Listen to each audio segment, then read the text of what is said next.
എല്ലാവർക്കും നമസ്തേ. വളരെയേറെ പ്രതീക്ഷയോടെയാണ് നമ്മുടെ കേരളത്തിലെ ജനങ്ങൾ ഇപ്പോഴത്തെ സർക്കാരിൻ്റെ മയക്കുമരുന്നുകൾക്കെതിരെയുള്ള വേട്ട ഓപ്പറേഷൻ തൂഫാനെ നോക്കിക്കണ്ടുകൊണ്ടിരുന്നത്. അതനുസരിച്ച് കുറേയേറെ ആൾക്കാരെ പിടിച്ചത് ഒക്കെ കണ്ടപ്പോൾ നമ്മളെല്ലാം വളരെയേറെ സന്തോഷിച്ചു. എന്നാൽ ഈ സന്തോഷങ്ങൾക്കും ജനങ്ങളുടെ പ്രതീക്ഷകൾക്കും ഒക്കെ കടയ്ക്കൽ കത്തി വെക്കുന്ന രീതിയിലുള്ള സംഭവവികാസങ്ങളാണിപ്പോൾ ഇന്നത്തെ ദിവസം നടന്നിരിക്കുന്നത്. രാവിലെ ജനം ടി വിയിൽ വന്ന ഒരു വാർത്ത കാണുമ്പോൾ ജനങ്ങൾക്ക് വളരെയേറെ ആശങ്കയാണ് ഉണ്ടാകുന്നത്. ഈ അന്വേഷണം ഇനി നല്ല രീതിയിൽ, ഈ നടപടികൾ നല്ല രീതിയിൽ മുന്നോട്ട് പോകുമോ എന്നുള്ള ഒരു ആശങ്കയും ജനങ്ങളുടെ ഉള്ളിൽ ഉയർന്നിരിക്കുകയാണ്. ഇന്ന് വന്ന് ആ ജനം ടി വിയിൽ വന്ന ആ വാർത്തയെ കാണുക.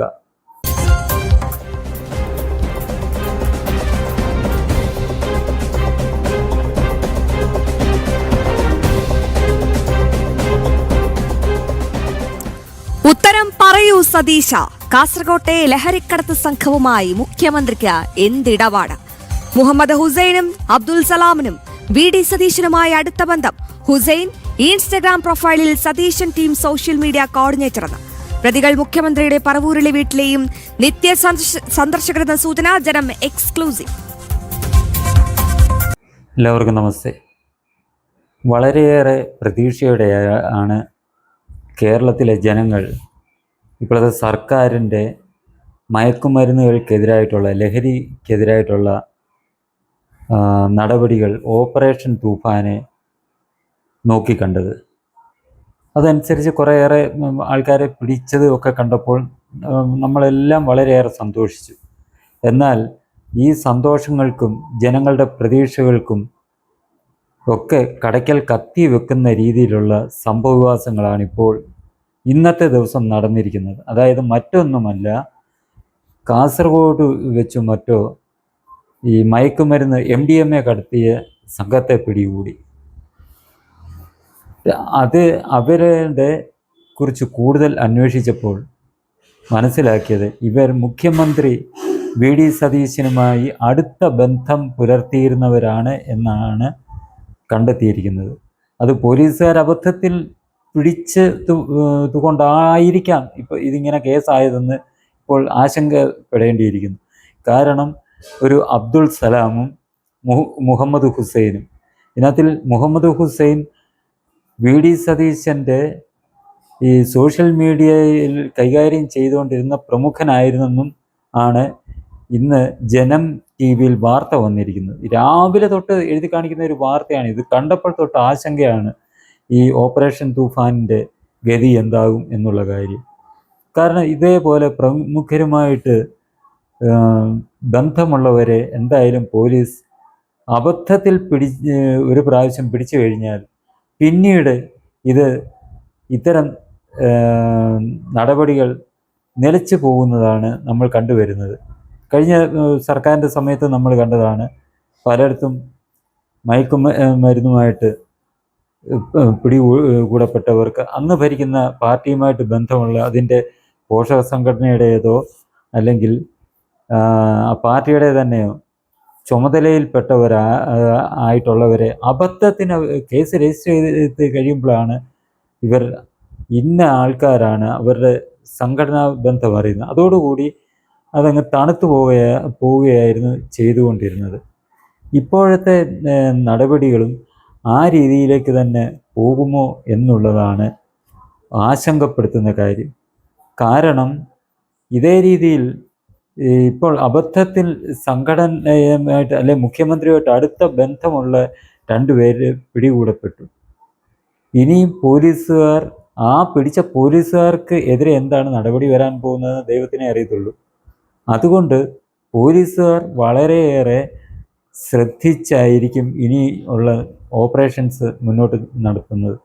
ഏതെങ്കിലും പ്രതികളെ പിടികൂടിയാൽ അവരുടെ രാഷ്ട്രീയ പശ്ചാത്തലം നോക്കിയിട്ട് ഇതേപോലെ ബന്ധങ്ങളുള്ള പ്രതികളാണെങ്കിൽ ഇത് സ്വാഭാവികമായിട്ട് ഒതുക്കി തീർക്കാനേ ശ്രമിക്കുകയുള്ളൂ എന്ന് നമ്മൾക്ക് മുൻകാല അനുഭവങ്ങളിൽ നിന്ന് നമ്മൾക്ക് മനസ്സിലാക്കാവുന്നതേ ഉള്ളൂ.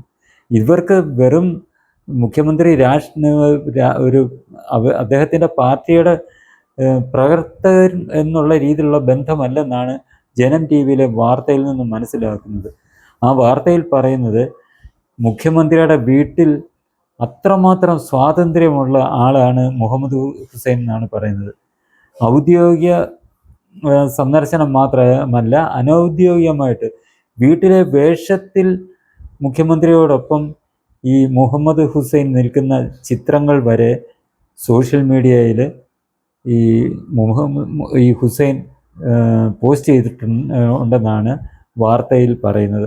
അതേപോലെ തന്നെ മുഹമ്മദ് ഹുസൈൻ്റെ വീട്ടിൽ VD സതീശൻ സന്ദർശിക്കുന്നതിൻ്റെ അവിടെ ഈ ഹുസൈനെ കാണാനൊക്കെ ചെല്ലുന്നതിൻ്റെ ചിത്രങ്ങളും ഹുസൈൻ തൻ്റെ സാമൂഹ്യ മാധ്യമ പോസ്റ്റുകളിൽ ഇട്ടിട്ടുണ്ട് എന്നും പറയുന്നു. അങ്ങനെ വരുമ്പോൾ ഇവർ തമ്മിലുള്ള ബന്ധം എന്ന് പറയുന്നത് അഗാധമായ ബന്ധമായിരിക്കും എന്ന് തന്നെ നമ്മൾ സംശയിക്കാം. അങ്ങനെയുള്ളപ്പോൾ ഇതേപോലുള്ള കേസുകളുടെ അവസ്ഥ എന്താകും എന്ന് നമ്മൾ ചിന്തിച്ചാൽ മാത്രം മതി.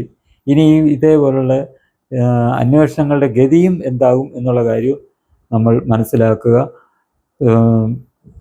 മുന്നോട്ടങ്ങോട്ട് പോയി ചിലപ്പം ചെറിയ ചെറുമീനുകളെ പിടിച്ചെന്നിരിക്കും, അത് വാർത്തയായിട്ട് വന്നെന്നിരിക്കും. പക്ഷേ ഇതിൻ്റെ പിന്നിലുള്ള വമ്പന്മാരെ ആരെയും ഇനിയിപ്പോൾ പിടികൂടും എന്ന് നമ്മൾ പ്രതീക്ഷിക്ക വേണ്ട. കാരണം അതേ രീതിയിലാണ് ഈ പോക്ക് നേരത്തെ കണ്ടത് അനുസരിച്ച്. അതുകൊണ്ട് ഇത്രമാത്രം ഈ ആശങ്കപ്പെടുത്തുന്ന രീതിയിൽ സംസ്ഥാനത്ത് ലഹരിയുടെ വ്യാപനമുള്ളതിനെ നമ്മൾ തന്നെ നമ്മളുടെ കുട്ടികളുടെ മേൽ ഒരു പ്രത്യേക നോട്ടമുണ്ടായിരിക്കണം, ശ്രദ്ധയുണ്ടായിരിക്കണം. എങ്കിൽ മാത്രമേ ഇത് തടയാൻ കഴിയുകയുള്ളൂ. കാരണം പ്രമുഖന്മാരാണ് ഇതേപോലുള്ള വല വീശി നടക്കുന്നത്. ഇവർ 130 ഗ്രാം MDMA മറ്റുമാണ് ഇവരിൽ നിന്ന് പിടിച്ചിരിക്കുന്നത്. അത് ഇവരുടെ വിതരണക്കാർക്ക് കൊടുക്കാൻ വേണ്ടി പോയത് മാത്രമാണ്. അപ്പോൾ ഇവരുടെ മുകളിലും വളരെ വലിയ ഒരു ശൃംഖലയുണ്ടെന്നറിയാം. അല്ലെങ്കിൽ ഇവരുടെ കയ്യിൽ തന്നെ ഇതിൻ്റെ എത്രമാത്രം വലിയ ഒരു ശേഖരം ഉണ്ടായിരിക്കും എന്നുള്ളതെക്കുറിച്ച് നമ്മളൊന്ന് ആലോചിച്ച് നോക്കുമ്പോഴാണ് ഇപ്പോൾ ഇത് മറ്റു മാധ്യമങ്ങളിലൊന്നും ഈ വാർത്ത വരാതിരിക്കാൻ പോലീസുകാർ ശ്രദ്ധിച്ചതാണോ ഇനി സർക്കാരിൻ്റെ നിർദ്ദേശമാണോ എന്താണെന്ന് അതിനെക്കുറിച്ച് അറിയത്തില്ല. മറ്റ് മാധ്യമങ്ങളിലൊന്നും ഇതേക്കുറിച്ച് വാർത്ത കണ്ടതായിട്ട് ഞാൻ ആദ്യമായി ജനം TV ഈ വാർത്ത വന്നപ്പോൾ ഞാൻ മറ്റ് ചാനലുകളിൽ നോക്കിയിട്ട് അതിനകത്ത് ഈ വാർത്തയൊന്നും കണ്ടില്ല. അതിൻ്റെ അർത്ഥം ഇത് ഒതുക്കുക എന്നുള്ള ലക്ഷ്യമായിരിക്കാം.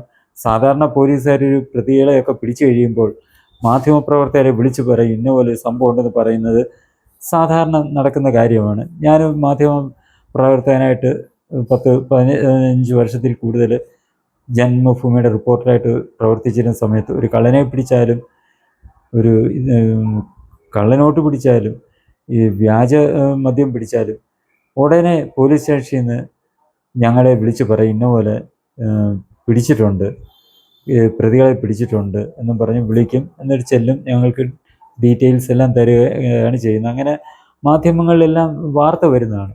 പക്ഷേ ഇത് ജനത്തിലല്ലാതെ മറ്റൊരു മാധ്യമത്തിലും കാണാത്തത് കൊണ്ട് ആകെ ഒരു ആശങ്ക, ഇത് ഒതുക്കി തീർക്കാനുള്ള ശ്രമത്തിൻ്റെ ഭാഗമായിരുന്നോ എന്ന് സംശയിച്ചാൽ അത് ജനങ്ങളെ കുറ്റം വെക്കുകയില്ല. ഞങ്ങളുടെ കൂട്ടുള്ള മാധ്യമപ്രവർത്തകരെ നമുക്കത് കുറ്റം വെക്കുകയില്ല. കാരണം ഇത് ഈ മുഖ്യധാര മാധ്യമങ്ങളെന്ന് പറയുന്ന അവർ സ്വയം വിശേഷിപ്പിക്കുന്ന ചില വാർത്താ ചാനലുകളുണ്ട്.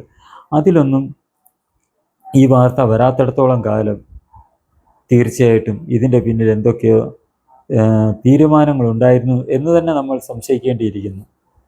വളരെ ഭീതിപ്പെടുത്തുന്ന രീതിയിലുള്ള വാർത്തയാണ് വന്നിരുന്നത്. അതാണ് ഏറ്റവും ദുഃഖകരമായ കാര്യമെന്ന് പറയുന്നത്.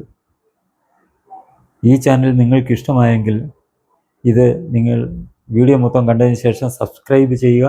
ഒപ്പം തന്നെ നിങ്ങളുടെ അഭിപ്രായങ്ങൾ കമൻ്റ് ആയി രേഖപ്പെടുത്തുകയും ഇത് ലൈക്ക് ചെയ്യുകയും ചെയ്യുന്നതോടൊപ്പം തന്നെ ഇത് കൂടുതൽ ആളുകളിലേക്ക് എത്തിക്കുന്നതിനായി ഇത് ഷെയർ ചെയ്യുകയും ചെയ്യുക.